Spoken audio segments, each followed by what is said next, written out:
Hey Faith family, my name's Jerry and I'm one of the pastors here at Faith. Today I get the privilege of introducing to you the next book of the Bible in our Bible reading plan.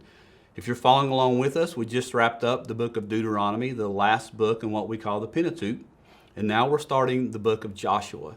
Joshua will be the first book of the historical books that we read about in the Old Testament. There are several of those books, Ruth, 1st and 2nd Samuel, 1st and 2nd Kings, 1st and 2nd Chronicles, just to name a few.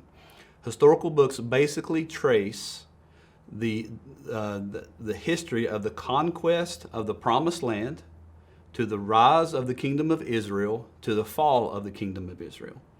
And Joshua picks up where Deuteronomy left off. Many scholars believe that Joshua is the author, like most books that have the title of the author in the name, but he's not the only one. So a lot of people think that contributors to this book were people who were experienced firsthand the events that we read about in Joshua. The start of the book is around 1406, at the start of the conquest, around the death of Moses, and it ends around 1380 BC at the death of Joshua. What is interesting about this book is that over 400 years have passed since God promised Abraham way back in Genesis 17 that his descendants would inherit the land of Canaan. So with that, now over 40 years since Moses has freed his people from the slavery of Egypt. They've been wandering through the wilderness in the desert, and now we see they're about to experience the faithfulness of the promises of God. We see in the book of Joshua that God appoints Joshua and ordains him as the new leader of the people of Israel. That's chapters 1 through 4. And then God also leads them through many battles because the land that he's promised is overtaken by the enemies of God.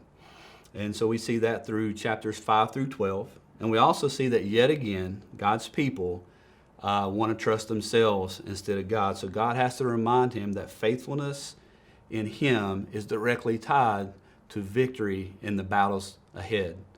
So key, their faithfulness in God, their worship of God is directly tied to victories in the battle facing ahead.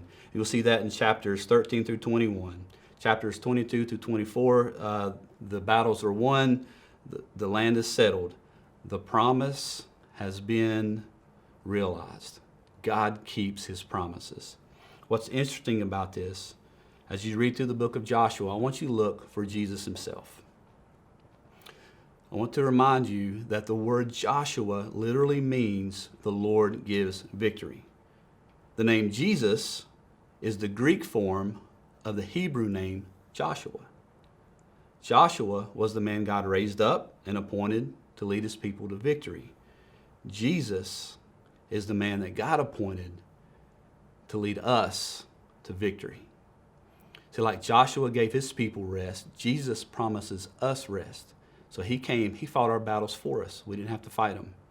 And we are promised that one day we'll be in a land where there's no more death, no more sickness, no more disease, if only we would trust and put our faith and our hope and our lives in the hands of Jesus. God bless you. I hope you enjoy reading the book of Joshua.